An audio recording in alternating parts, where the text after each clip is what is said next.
Dear good everyone, Gajima Tashiv, and welcome back to episode number 68 of the Inline G Flute podcast with me, your host, motherfucking Inline G. I am freezing my bollocks off up here. It is so cold, man. So my apartment is on the very, very top floor, and this recording room is above that again. It's like a little loft kind of thing, so that's why the roof in here goes like that as well. It sort of comes in at the top for the audio listeners. So it means during the summer it gets hot as shit up here, and during the winter it gets freezing cold. But I do actually love this time of year. This is my favourite time of year. Like October to March is gorgeous. The weather's lovely. Apart from the coldness right now, the weather's lovely. You got Halloween kicking it off. Then a few weeks later you've got the first of the Cologne Carnival. Then you've got my birthday. Then you've got Christmas. Then, okay, you've got January. January's shite because I don't drink alcohol, but it does add a few years on to my life expectancy. And then proper carnival, and then St. Paddy's Day. And then I go back into hibernation during the summer. It's fucking great. And I do love the weather. I'm complaining about it, but I do love it. It feels just like home. Ireland is famed for shite weather. Terrible weather. And Germany, it's the same kind of climate, just a little bit more extreme. But it's still overall quite moderate. While Ireland is fierce mild. And we even had a wee Indian summer there last week. But by the way, I just realised, Indian summer, that is not a racist term, but it is referring to, the American Indians. For anyone who's not American, it's such a weird term, American Indians. So not like people from India, I mean like, the guys who fight the cowboys. That's, by the way, that's not me being racist, okay? That's me poking fun at the fact that that's what Americans call Indians. That's what Americans call Americans, actual Americans, and then they call themselves fucking Irish or Italian or whatever the fuck they want. Side note, do you know what I learned today? Well, recently, bologna, the things Americans put, like the sandwich meat Americans put in their sandwiches, it's spelled Bologna, as in the city Bologna, and they pronounce it bologna. Fucking hell. But if you're American, please don't switch off because I need your dollars, so don't go anywhere.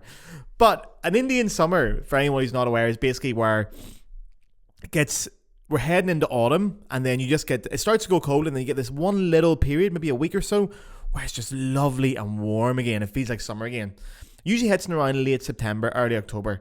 And fun fact, in Germany, we don't call it an Indian summer. It's called over here an Altweibersommer, which is like old woman summer, and it's actually because of the money spiders. Now, money spiders is the umbrella term for 4,706 different spiders, who are in most countries, most climates, you will have money spiders, very small little spiders generally, and they come out a lot more at that time of year. They come out for two reasons. One, because they have to find shelter, and two, they have to find a mate. Now, I don't mean a mate to go and watch the football with. I mean a mate for riding, because spiders can't have a wank. So the spider webs that money spiders leave out reminded German people of like old woman's hair, so they call it old woman summer. That's one of the theories where it comes from.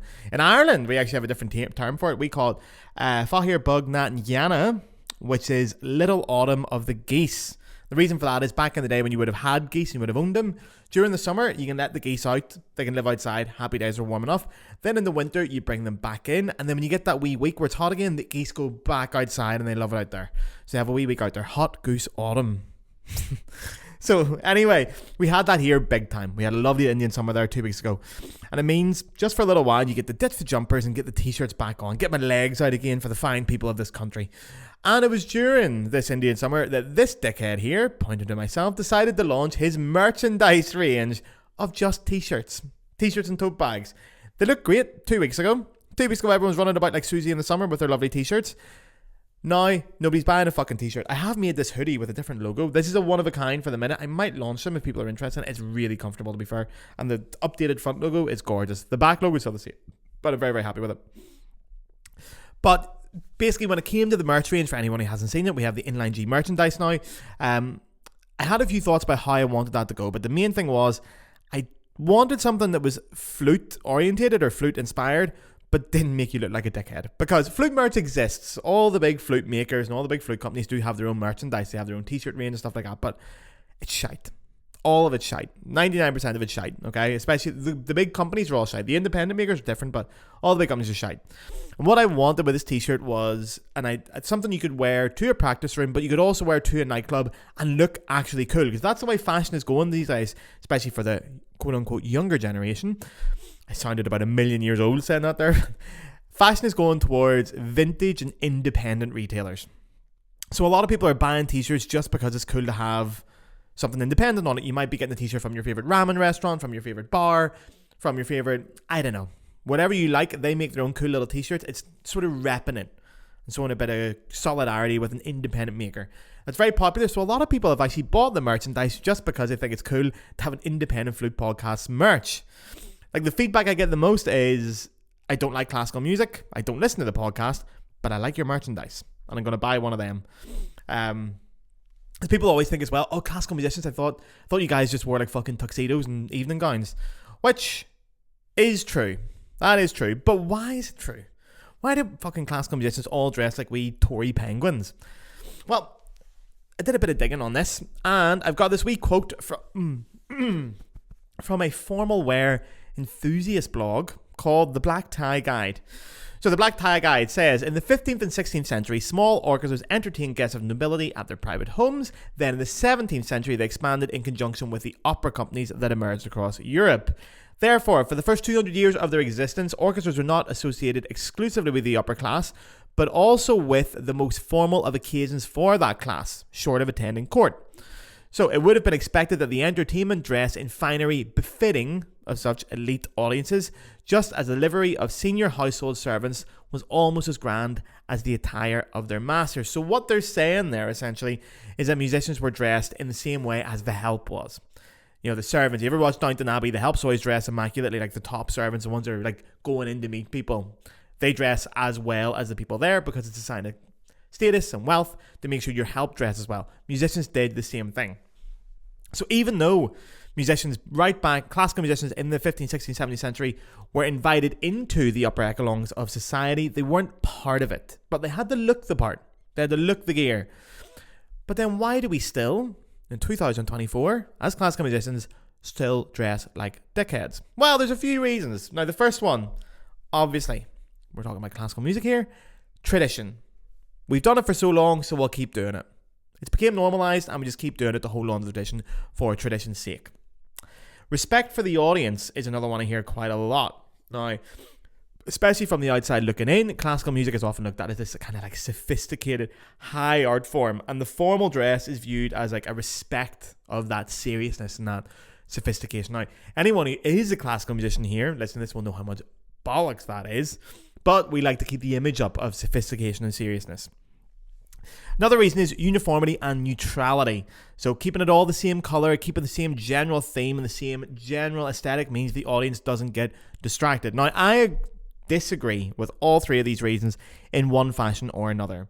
For example, tradition, for tradition's sake, is bollocks. Okay? We have to sort of ask ourselves what we are. What is our art form as classical music? Are we a dying art form that needs to be preserved behind museum glass? Or are we a living culture, a living creature that adapts and moves with time? In my opinion, it's the latter, obviously. Otherwise, I wouldn't be fucking saying it, would I? Now, classical music will always survive. That will always be there. The music itself will always be there. And that's the only thing that has to be there, in my opinion. That's the only part of the tradition that has to stay. The music. Everything else about classical music is not essential. It can adapt with time, in my humble opinion. Excuse me. Talking shite takes it out of you. Now, this thing of respect for the audience, respect for the art form, it comes across in many ways. For example, respecting an occasion is fine, but you don't need to put on a fucking tuxedo or a set of long tails. You know, most people in your life will either never wear a tuxedo or maximum a handful of times in their life. Once a year, maybe. If you're going to some really big fancy gala dinner that you've been invited to as a special occasion, you'll rent a tux. If you're going to Vegas, you might fancy it too. But, you know, I wore a Chelsea top in Vegas. Loved it. But generally, people don't wear tuxedos very often. Now, that's not to say they're not dressing to the occasion. There are plenty of times where we dress to suit the occasion. But you don't have to go as far as a fucking tuxedo. You know, for example, you might have an Inline G Flute podcast t-shirt and you'll be thinking, I need to go to the nightclub tonight. I need to get smooched. I need to get a girl or a man or any member of any sex that you so desire. And you think, I'd look good in that t-shirt. That's dressing for the occasion. And you can also wear it to the practice room. You have to respect the hustle here. Okay, cards on the table, guys. This podcast is a bit of an attempt not to sell merchandise, but to make you aware of the merchandise. But pull on me with this thread here because we're going somewhere. For example, if I go to a fancy restaurant, like a nice restaurant, I don't put on a tuxedo. You know, I stick on a nice jumper, I clean my trainers, bit of splash of Brute, and away we go. Actually, now, I'm very grown up, very mature. I have going out trainers now. I have trainers that are just sneakers for my American audience, just for going to dinner. For fans, I have fancy sneakers. It's great. But tuxedo doesn't necessarily mean respect or class. Now, uniformity, I agree with, but not for the reason that the audience is going to get distracted. Oh my God, right? Being distracted is a good thing, okay? And it can be a good thing, unless you're fucking Norman Lebrecht. Poor old man doesn't know where to look at when Yuja Wang's on stage. Can't stop staring at her legs. But Norman Lebrecht, by the way, is the journalist who runs Slip Disc, who I ripped to shreds last week, and I'm going to rip to shreds again this week, because fuck Norman Lebrecht. Wee pervy man. But anyway, for most of us, being distracted can be a good thing. And I think it's also a good thing to have an overall theme or an aesthetic to the way we dress as musicians, and for the art form itself to have that aesthetic. For me personally, also, I just cannot shake this thing in my head of finding out that the reason we dress the way we do as classical musicians originates from being the help. Okay, and that really hasn't changed, because even nowadays, if you take the top 1% of classical music earners, you know, the top conductors, the top piano players who are earning mega bucks, because the vast majority of classical musicians are not making anywhere near that money, okay? The vast majority are on the gig economy. We're just getting by, people like myself. Even the top orchestral players, they're making a good wage, but they're getting like a doctor's or a lawyer's wage. They're not getting like mega super billionaire money. So even the top 1% of classical musicians, the really famous ones, they don't earn as much as the patrons of the orchestras and the institutions they're playing at. The people who sponsor classical music orchestras, the people who go to watch it half the time, they earn way more. Because even if you're a top conductor getting 5,000-10,000 euros a night to conductor per concert, you're maybe getting £500,000 a year in your pocket. Comparatively speaking to some of these people sponsoring orchestras and contributing to them, that's fuck all. That is nothing. A lot of the donors and audience members are millionaires, multi-millionaires, or billionaires. And it's a different level of wealth. It's also very often inherited wealth. They come from the aristocracy. So not just they inherit wealth, they inherit power, they inherit status, they inherit influence. There's a lot of things that come with it. Even if you're at the top of our classical music game, you're still way below them socially. You're nowhere near that. You're still, and you always will be, just the help. That's what we are. We're the fucking help. We'll never be close in equity to the donors of classical music. And these Victorian style tuxedos and costumes and dresses that women wear, it's a holding back to that. And it's an age that doesn't exist anymore. And to be honest, lads, my inner Irish won't let that happen. I don't put on a suit to entertain any fucking Englishman. I tell you that. But, as before, I did say, I think an overall aesthetic for classical music as a fashion sense is not a bad thing. A lot of music genres have this. Every music genre nearly has this. I struggle to think of a music genre that doesn't have a certain fashion aesthetic associated with it. You know, for example, punk rock. If I say punk rock, you've instantly got in your head probably a leather jacket, ripped jeans, sunglasses. Straight away. Hip hop, we're talking baggy clothes, jewelry, top brands, streetwear. If you're talking glam rock, you've got people like T-Rex, David Bowie, all this like glitter and glam and fucking capes and shit. And then heavy metal, you've got the big long hair and the boots and the dark colours and the body odour. And even emo music, which was on my Instagram recently, my costume for that. Painted nails, black and red everywhere, you know, fishnet armbands, all that gear. Rejection of societal norms, essentially. Even Oasis, that kind of Oasis Britpop thing. Parkas, shitty haircuts, watching football. Irish folk music even. Talk about this a lot, because if you go to see an Irish folk band in Ireland, most of the time they just dress normally, because the idea of Irish folk is it's Irish music. It's normal Irish music for normal Irish people, so When you're Irish and you do this kind of music, you just dress. You just wear the clothes because you are dressed like an authentic Irishman. Because you are. So you just wear whatever you wear that day out to a gig. When I play in Irish bands, I do that. When you see Irish bands aren't from Ireland, they'll always ham it up. They'll stick on the fucking paddy caps and the iron jumpers and all that gear and the fucking shamrock and the hat and all. Yeah. Because they have to try and portray themselves as being Irish. But for us, it's grand. We're already Irish. So all genres of music, every one of them has some kind of fashion aesthetic intertwined with it. It plays in with the music and it plays in with the culture and the community around that genre of music. And there's many reasons why that happens. So, for example, it can be a cultural thing.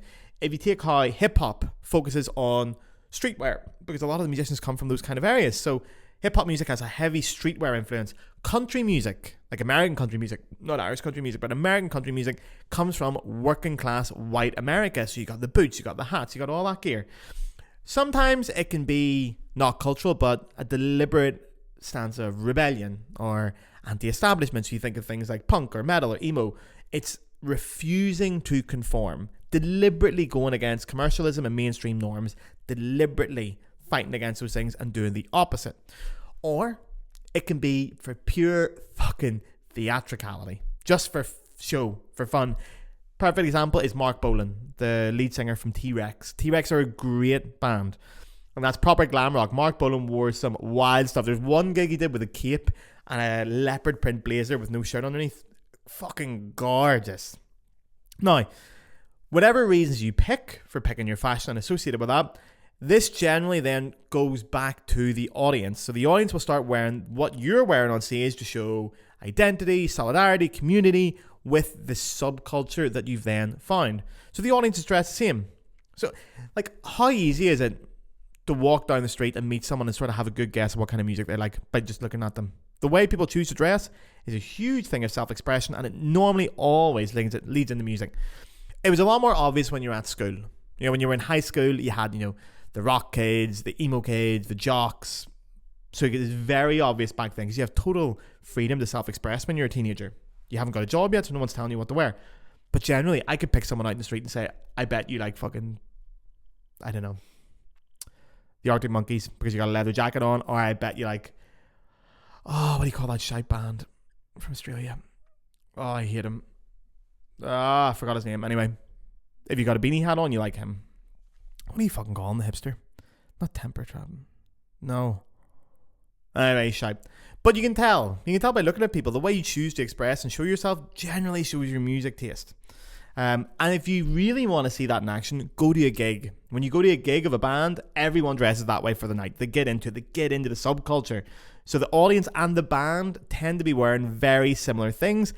That creates a feedback loop, and it strengthens every time it happens. Audience member goes to a gig. Audience member sees favourite band wearing the same clothes as him. They want more of those clothes. Band sees audience wearing it, sees it's working. They want to strengthen that as well. And it just goes and goes and goes and makes this incredibly strong subculture. It gives community. It gives identity. It gives a sense of belonging. And it's a way to express, which is very important as well. Now, classical music has that, but our aesthetic, the overall idea of fashion aesthetic with classical music, doesn't go beyond the concert hall.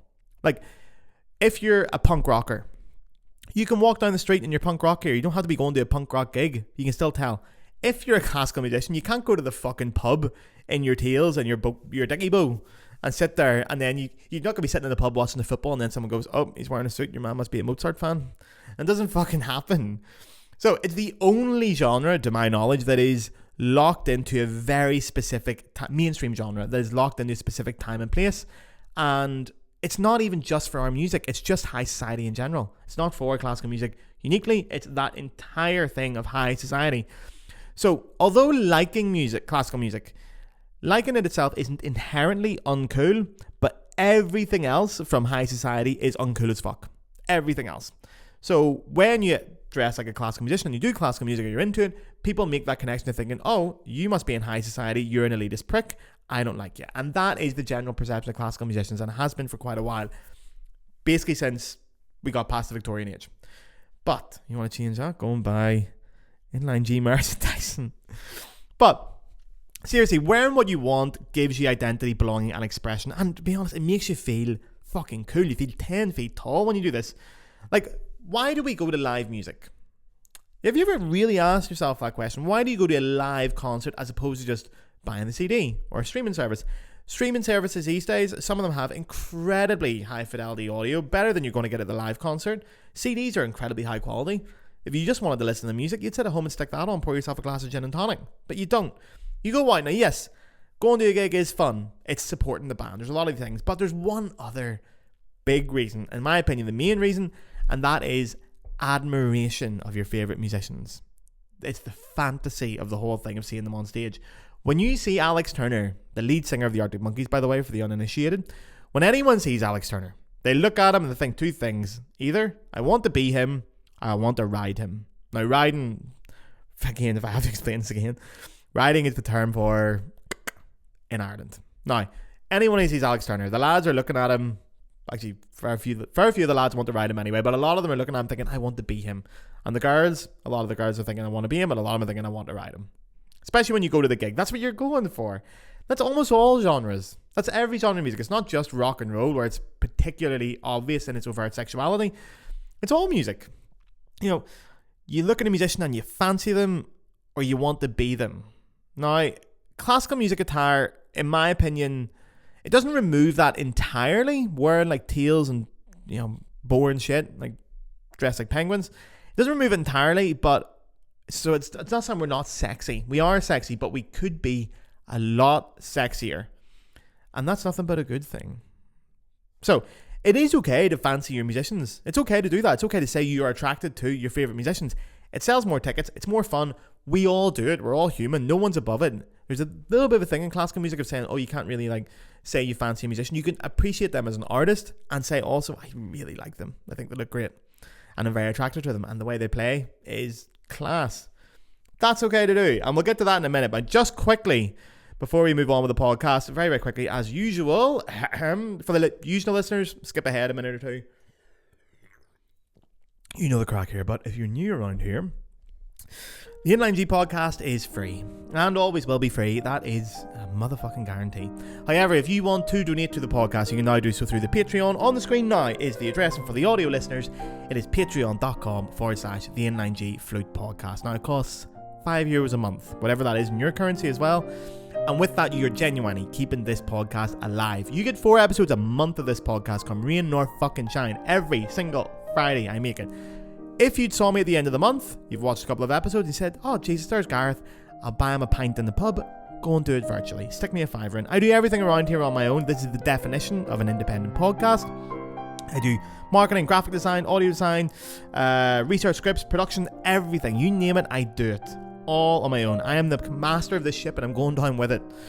So becoming a patron helps generate a regular income for this podcast, meaning I can first of all turn down other work to focus on it, and secondly and more importantly, I can tell sponsors to go and fuck themselves. Because a lot of sponsors come along to this podcast and say, we'd love to sponsor it, but you can't swear, you can't talk about politics. The episode I made last week on how classical music is failing Palestine, no sponsor would touch that. No sponsor, it'd be too political. To be honest, even today's podcast, with what I'm about to say in the next 15 minutes, they'll go, no. Classical music can't have that image. It's not appropriate for teachers or young children, whatever. It is. I was listening to worse than this when I was 14, playing Grand Theft Auto. So, but I can tell them to go fuck themselves because you guys, the listener, are sponsoring this podcast, meaning I get to make the content that you guys want to hear. And it also means I can go and travel and meet some pretty big flute players, so it's very cool. So listen, if you can afford it, go and sign up over there. You don't get anything else, okay? You get a couple of wee goodies. I look after my patrons, okay? You get a couple of wee things for you, but you don't get extra content because I really believe that everyone should get the same podcast whether they can afford it or not. So if you can afford it, sign up over there. $5 a month. You can drop out at any time. No problems at all. If you can't afford it and you want to keep listening for free, that's grand.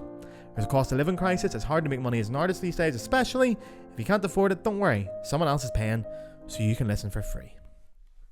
Now, we all know about classical musicians dressing well. Okay, there are some of them especially that have went even better than the usual. We know some classical musicians who have bucked the trend and they've dressed cool. And fair fucking play to them. Historically, there has been a few. It's not a new trend, this has been going for hundreds of years. If we go right back to a man I've talked about many times in this podcast, especially in reference to punk rock, is Franz Liszt.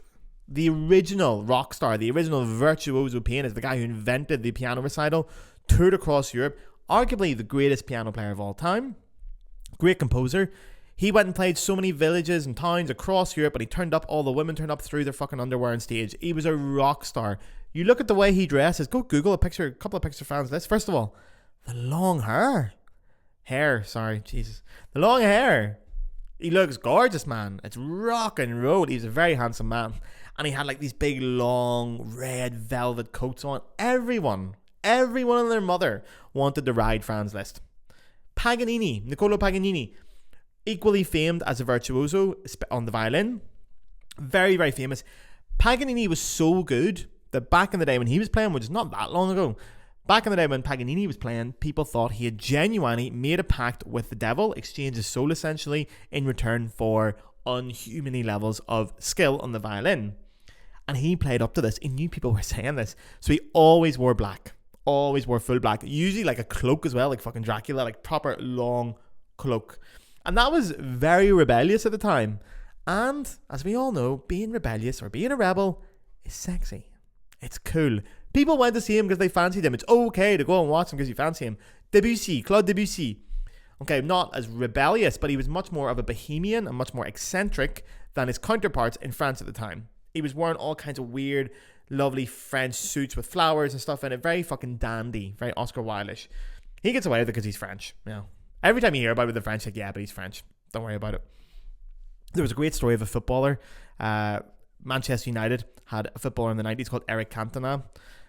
He was very French, and United always had a tradition of turning up the away games with the club suit on. Black suit, the old club crest. They still haven't changed. The original club crest from the 1900s. Eric Cantona turned up once in a white suit. Normally, the manager at that time, Sir Alex Ferguson, would have ripped the player to shreds, but the whole thing was, that time he's like, leave him alone, he's French. Fucking love it. Leonard Bernstein wore turtlenecks. That was weird at the time. People didn't do that, especially when you're conducting major orchestras on stage. To wear a turtleneck? Wild. So it has historically happened, but we go to the modern day, there's some brilliant examples of classical musicians bucking the trend and wearing whatever the fuck they want. My personal favourite, and I'm going to lead with him, is Nigel Kennedy. Nigel Kennedy's a violin player, viola player as well. Pretty good viola player. Shit hot violin player now. He's done a lot of very out there things, but the one that stands out most to me is 2013 at the last night of the proms, the most iconic music event in Britain in classical music. The last night of the proms run for a month. It's a classical music festival of visiting orchestras, always in visiting and local orchestras in the Royal Albert Hall. The last night is the big night. It's a huge televised event. It's massive. He turned up to play a solo in it. He walked out on stage with a cup of tea, and he was wearing an Aston Villa top in 2013. Aston Villa, for those unfamiliar, are a football team or a soccer team from Birmingham up in England. Proper like old school football team. You know, no glamour to Aston Villa. They're a proper old school football league team. He had Agbondahor in the back, which anyone who's going to get that reference, Gabby Agbondahor in the back, fucking shite. And the one thing I regret about, one thing I call Nigel up on is, should have got another player in the back, Nigel. Could have got Gareth Barry or someone, or fucking Ashley Young. But Gabby Agbondahor, he was shite at the best times. But Nigel Kennedy loved football, still loves football, and was a huge Villa fan right from the day one. And he often says he loves Aston Villa Football Club more than he loves music. In fact, with one of his albums, he had released a thing saying anyone who had a season ticket at Villa Park, where Aston Villa play, they could write to him and he would give them free tickets to his tour. He loves Aston Villa. And to be honest, when he came out on stage with a football shirt on, it looked fucking great. It looked amazing. Now, a lot of people hated it, but the people that didn't hate it really liked it. And a lot of people, I'd say, wanted to ride Mr. Kennedy. They thought he was a good-looking man. Thought, there's a man I want to get on. Now, I'm sure Nigel himself won't mind me saying this, but Nigel Kennedy is a man that shouldn't have many people fancying him. But because he plays the violin like the devil, and he's got an Aston Villa top on, he's on stage, it's just this whole charisma, the fantasy of the person on stage. People love him. People went mad for him. People fancied Meatloaf. You ever seen Meatloaf? Fucking hell, people liked him. All because this is the way you do it. Now, Nigel Kennedy looked great. Now, he did get sexualized. Obviously, women in classical music get much more sexualized, but it's also, for that reason, much more of a rebellious act to go against the norm and wear something different than it is for a man, because women know they're going to get shit for it, so it's even more rebellious. So, which I think is cool as fuck, girls. Rock on if you do that. So there's a couple of examples of that in the modern day. First one, as you'll all know, is me going to say, is Yuja Wang, the Chinese American. Is she Chinese American? Is she just Chinese? Fuck, I should have Googled that, shouldn't I? Yuja Wang, piano superstar. One of the biggest, if not the biggest piano superstar on the planet right now. She always wears short dresses. Like, short dresses, bright colours, like neon pinks and neon greens. High as fuck heels, like big giant ones. But... okay, on a classical music stage, maybe it seems very shocking, but she's just dressing like any girl would dress at her age to go out to a nightclub. Like if you do a concert with Yuja Wang and the concert is in the city, the concert hall is in the city centre. When you leave that concert hall at 11 o'clock, when the concert's over, walk around the corner to wherever the bars are and see what the girls are wearing there. They're not wearing anything different to Yuja Wang. Like, Jesus Christ. Bastille. If anyone's ever been to Paris, Bastille Concert House, the opera, so the new opera. You walk out of Bastille, right, and you're at a roundabout, and you've got the Bastille, the big fucking podium in the middle. If you look directly ahead, the other side of the roundabout, and a little bit to the right, you have Rue de Lappe. Okay, Rue de Lappe is the party street of Paris. People are emptying out of Bastille, seeing some operas or some shows, and then they look over there, and you've got the party street where basically nobody's wearing anything. All right, you can't be shocked by this. You can't go in and say, "Oh my god, you see the length of Yuja Wang's skirt," and then walk out and look at these drunken girls falling over each other. Go, yeah, it's fine for them. They're not on stage. No. Yuja dresses the way people dress. It's totally fine. It's totally normal. It's weird if you don't. You know, another example is Khatia Buniatishvili. I really thought I was going to get that in one. Khatia Buniatishvili, one of my favourite piano players, one of my favourite musicians. Now, Khatia always comes out in like red lipstick and like a low-cut dress. She looks like Jessica Rabbit. It's those kind of vibes, like super, super glamorous. Why not? Do you know why these people do these things? Why they dress like that? One, because they can. So fuck it. That's a good enough reason just because they can. Two, it's not shocking. Compared to real life, it's not shocking. People are wearing a lot worse. A lot more revealing, worse in their opinion. They're wearing a lot more extreme things in daily life. What these people wear is nothing. It's still conservative for like a classical musician. Or no, it's still conservative for a world famous musician. You see any other musicians who aren't in classical music, what classical musicians wear, even Yuja and Khatia, it's conservative. Not bad at all. There's girls out there in rock bands with no tops on. Fair play to them. But also, why do they do this? Because they look great. Are you kidding me? Man, have you seen Yuja Wang? Like, if I had legs like Yuja Wang, do you think I'd ever wear fucking trousers? Have you seen her legs? They go on for days. She's gorgeous, girl. Khatia, I'll give you 2 reasons why Khatia should wear a low-cut top. 2 reasons. And I'm not like trying to over-sexualize. I'm saying Khatia is beautiful. She is a gorgeous woman. Why would you not dress to show yourself off? She looks amazing.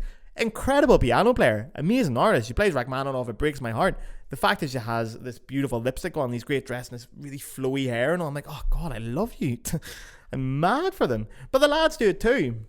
You know, I talked about this guy last week, but Lorenzo Viotti, the conductor, man, he did a topless photo shoot recently. Why did he do a topless photo shoot? Because he's got a fucking 8-pack. Not even a 6-pack, an 8-pack. Like, see, if I had an 8-pack, I'd never wear a shirt again. Like, it's ridiculous. He's got like that fucking V and all going down as well. I think, man, no wonder you're taking pictures with your top off. That takes a lot of work to get that. I would never put a shirt on if I had an 8-pack. You look great. Now, I'm trying to tie this back to flute in some kind of way. So some flute players have went out there with their dress and breaking norms on the stage. Not as much. It is worth noting in that reason that flute players are not mega famous in the overall classical music ecosystem. So the rebellion of a flute player, because there's flute player soloists, we're not playing the big packed halls, not generally. So it's a little bit more toned down in general. But for example, if you take the roster of Inline G flute podcast guests, there's some sexy boys and girls in there. There's some very, very good looking boys and girls. I don't do this by accident. I'm no mug. I know what side my bread's buttered on. For example, I don't know if Elaine's listening, but I'm sure the one might be saying, Elaine Bouleg, on the podcast a couple of months ago, I genuinely I am such a fan of Elaine's playing, especially when she won Kobe and she was releasing the albums. And when she brought out that Jolivet album, Jolivet is one of my favourite composers. Elaine was one of my favourite flute players. And then when the album came out, she was wearing a leather jacket on the cover. And I was like, man, this is amazing. This is the best thing I've ever seen. It's a girl with a leather jacket playing Jolivet like the fucking devil. It was so cool. I fancied her. Of course I did. She was gorgeous. And this whole image of just rock and roll Jolivet. The confidence she oozed wearing a leather jacket, it was so iconic. I was like, that's class.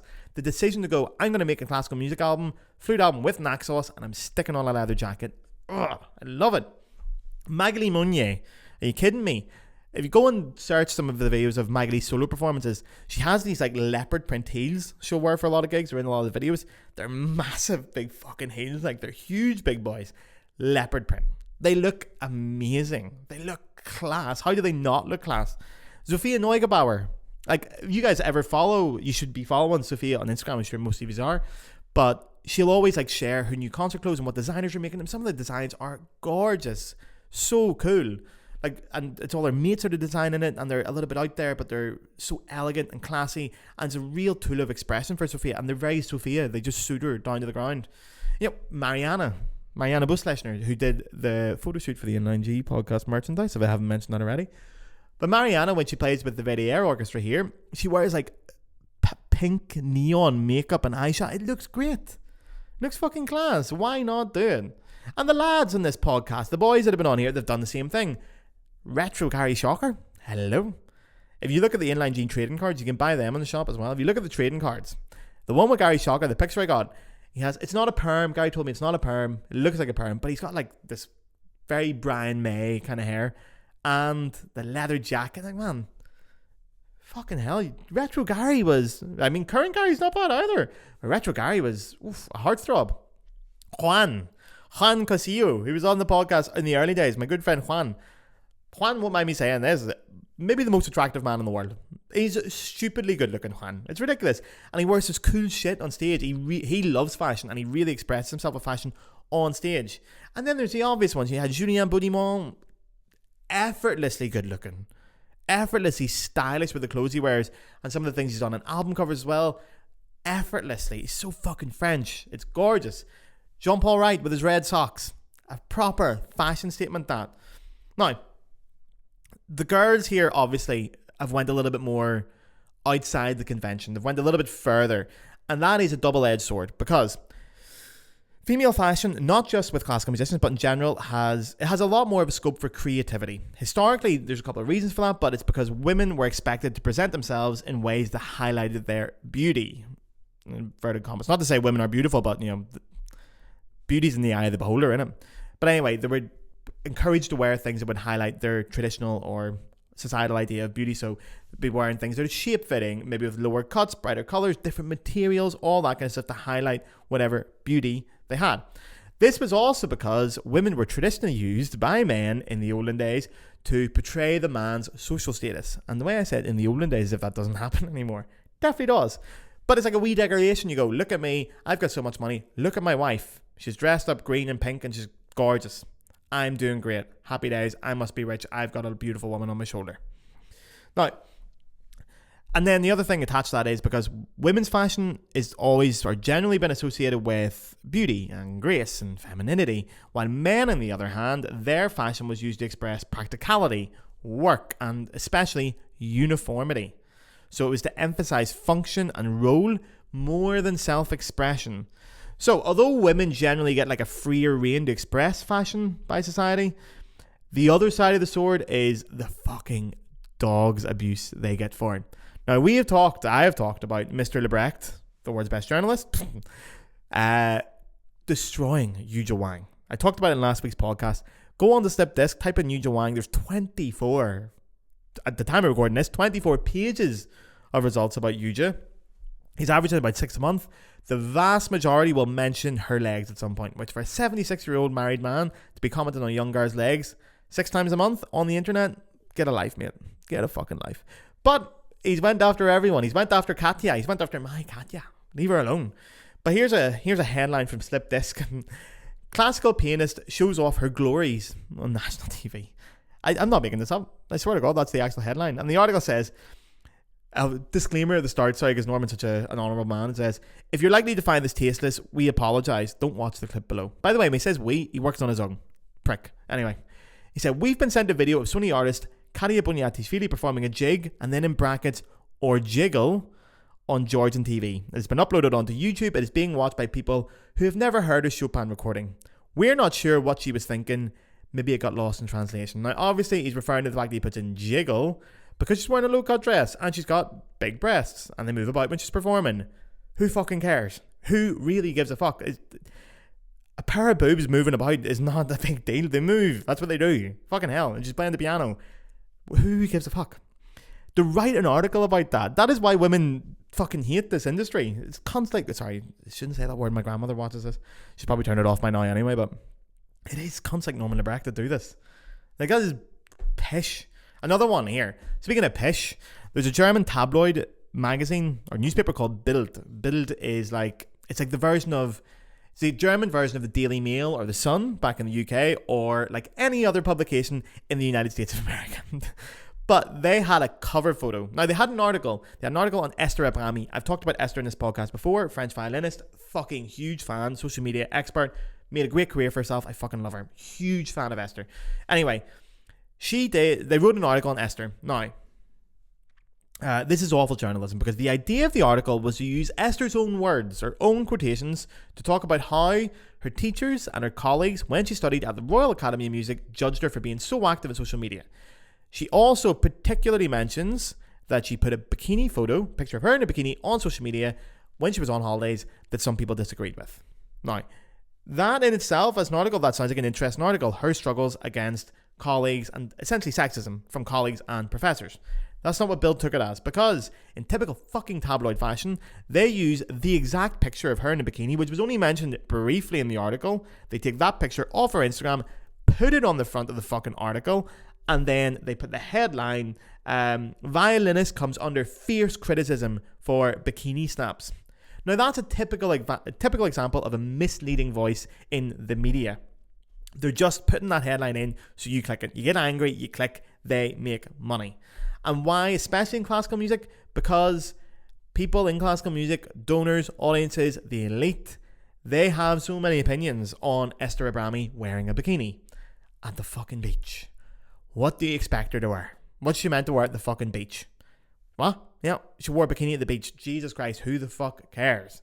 And then she took a picture of it and put it on her Instagram. Why? Because she's a fucking person. That's what we all do. Young people take pictures of everything and put it on Instagram. Tell me a girl who hasn't put a picture of her in a swimsuit on the internet. Who fucking cares? She's on her holiday. She took a picture. Don't cry over it. There's nothing unprofessional. There's nothing negative about that. It's a neutral thing. It doesn't matter.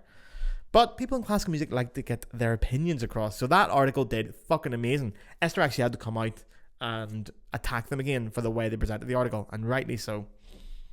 So, fuck these critics, man. Fuck Norman LeBrecht. Fuck Bild. Fuck all the classical musicians who criticize you for what you wear, how you choose to present yourself.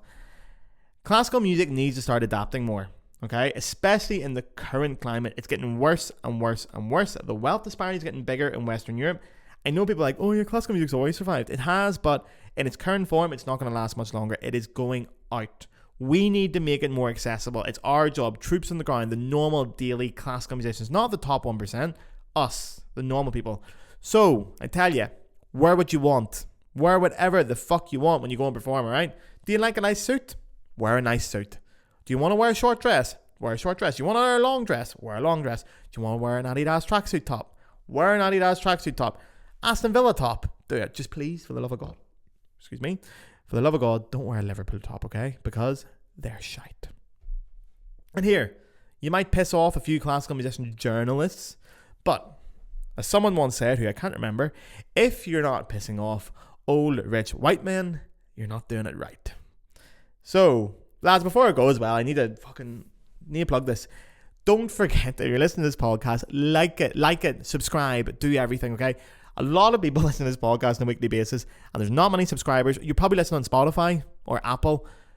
Would you mind going to my YouTube channel and just hitting subscribe on that and just hitting like? If you're on Spotify especially, please leave a 5-star review, because I had a perfect 5-star review record of like 80 or 70 reviews. Some dickhead put in a 1-star review and now it's down to 4.9 on average. I just want more 5-star ones to sort of knock it back up a little bit. So please, if you enjoyed it, go leave a 5-star review. That would be very, very, very appreciated. Now anyway, guys, go have a lovely week. Go blow your flutes. No, I'm not going to. Go blow your flutes and go blow your friends if they ask you to. No, I'm joking.